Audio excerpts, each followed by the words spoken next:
Makin umat Islam itu dipasar, ditekan, apa sunatullahnya? Dia akan semakin bangkit, semakin solid, semakin kuat. Gitu kan? Jadi tidak boleh pesimis. Kita harus yakin. Golongan mukmin di ini, tapi golongan mukmin loh, ya. Bukan golongan Islam loh, ya. Yang dimenangkan oleh Allah itu golongan mukmin, bukan Islam loh, ya. Golongan mukmin berarti kita diperintah oleh Allah untuk memanage supaya menjadi mukmin yang hak, mukmin yang hak.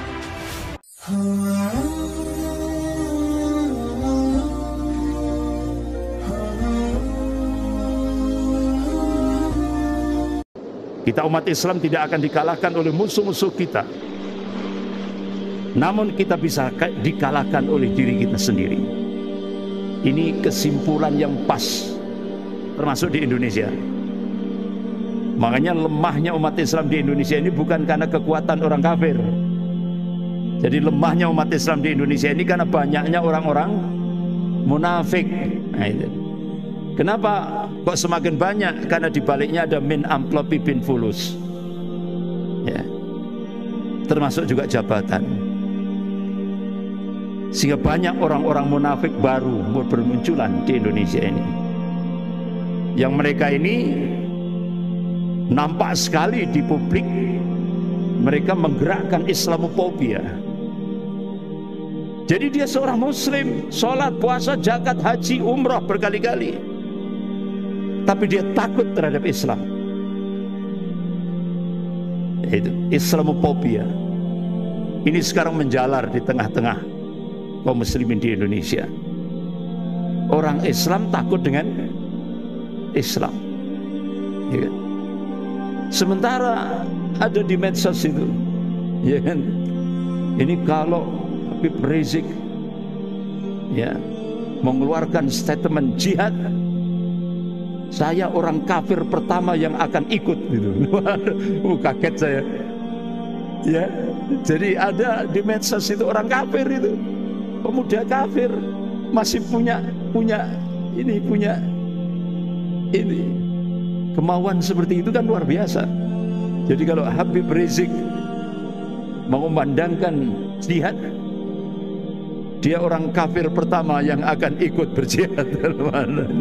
Luar biasa ini, ya. Jihad tidak boleh ditinggalkan sampai hanya Allah saja yang disembah, diibadahi. Jihad akan terus berlangsung sampai kalimat Allah ditinggikan. Jihad sampai semua orang tertindas dibebaskan. Jihad untuk melindungi kehormatan kita dan merebut kembali tanah air yang dirampas. Jihad adalah jalan untuk mencapai kejayaan yang abadi.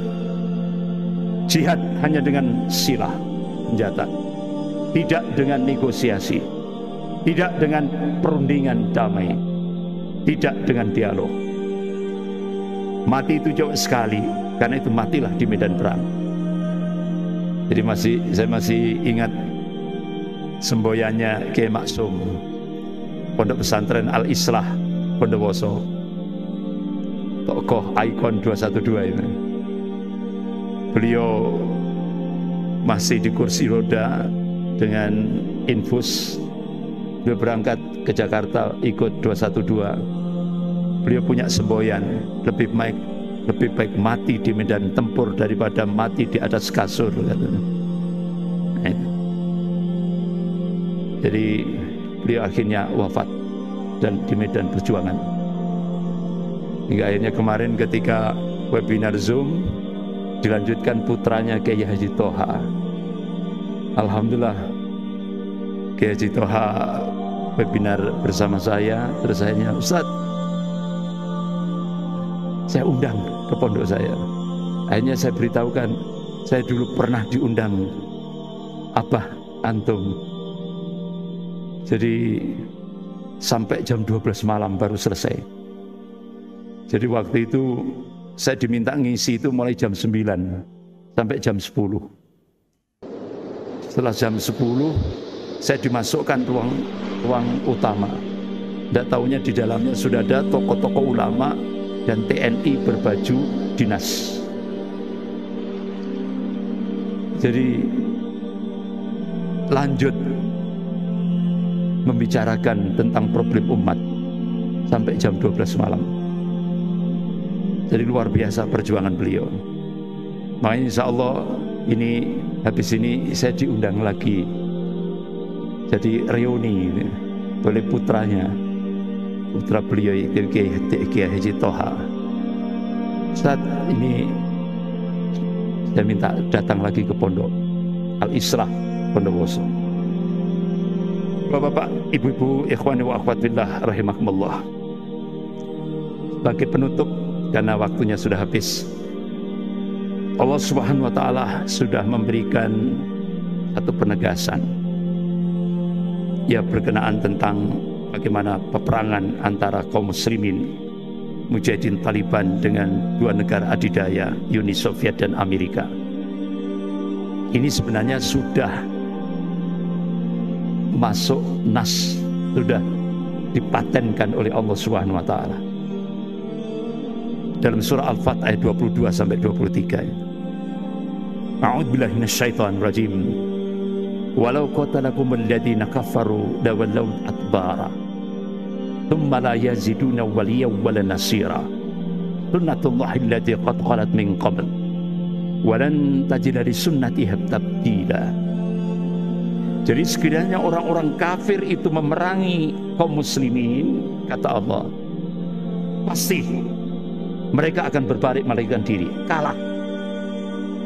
Jadi Allah sudah menegaskan 1443 tahun yang lalu lewat Rasulnya. Kalau orang-orang kafir itu memerangi kaum muslimin, endingnya pasti kalah. Ujung-ujungnya pasti orang-orang kafir itu kalah. Golongan mukmin pasti menang. Tidak akan mungkin golongan mukmin itu kalah. Pasti menang. Nah, itu sudah jaminan dari Allah. Wa kana haqqan 'alaina nasrul mu'minin. Kewajiban kami, kata Allah, memenangkan golongan mukmin. Siwa. Ini harus kita yakini. Itu akidah, itu keyakinan kita. Jadi sampai kenapa mereka tidak akan mendapatkan pelindung dan penolong? Sampai Allah tegaskan sunnatullahi allati qad khalat min qabl walan tajida sunnahi tabdila. Jadi inilah hukum Allah, sunnatullah yang berlaku sejak dulu, dan kalian tidak akan pernah menemukan perubahan akan sunnatullah. Ini penekanan Allah Subhanahu wa taala, penegasan Allah Subhanahu wa taala. Jadi golongan mukmin itu pasti menang, Pak, ujung-ujungnya. Makanya jangan pesimis. Ya kan? Dan seperti di Indonesia ini kan kita kan dipojokkan terus, disudutkan terus, apa kalau bahasa Jawa, Pak? Dikuyo-kuyo, ya kan? Kalau bahasa wayang itu apa, Pak? Dimasukkan ke kawah condro, dimukul. Benar-benar digodok betul loh, Pak, umat Islam di Indonesia ini. Tapi yakinlah, insya Allah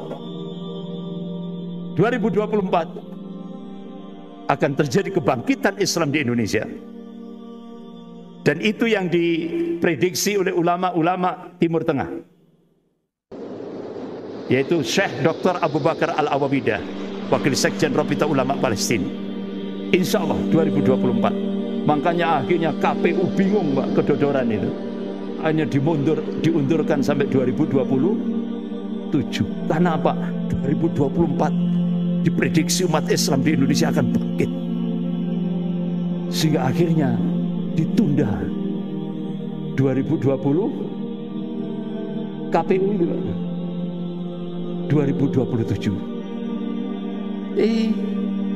Dia tidak tahu wa makarallah wallahu khairul makirin. Mereka buat makar, tapi Allah akan balas makar mereka, dan Allah sebaik-baik pembuat makar. Bagi Allah gak sulit pun payahku. Jadi pertanyaannya, kadang-kadang pertanyaannya, apa ya pantas umat Islam ini di Indonesia ini akan menjadi pemantik awal kebangkitan Islam global? Insya Allah. Apa bagaimana kira-kira kondisi yang melatar belakang? Ya sekarang ini kan Islam Allah dilecehkan, Rasulullah dilecehkan, Al-Quran dilecehkan, Islam dilecehkan, ulama dikriminalisasi, umat Islam dipojokkan dengan stigma radikal, teror dan sebagainya. Ini tanda Allah akan bangkitkan, Allah akan munculkan Safatul Islamiyah, kebangkitan Islam di Indonesia. Kenapa sunatullahnya? Semakin umat Islam itu dipressure, ditekan, apa sunatullahnya? Dia akan semakin bangkit, semakin solid, semakin kuat. Gitu kan. Jadi tidak boleh pesimis. Kita harus yakin. Golongan mukmin di Indonesia, tapi golongan mukmin loh ya, bukan golongan Islam loh ya. Yang dimenangkan oleh Allah itu golongan mukmin, bukan Islam loh ya.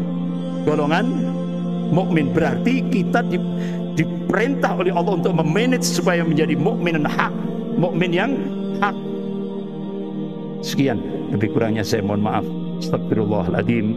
Subhanakallahumma wa bihamdik, asyhadu an la ilaha illa anta, astaghfiruka wa atubu ilaik. Wabillahi taufiq wal hidayah. Wassalamualaikum warahmatullahi wabarakatuh.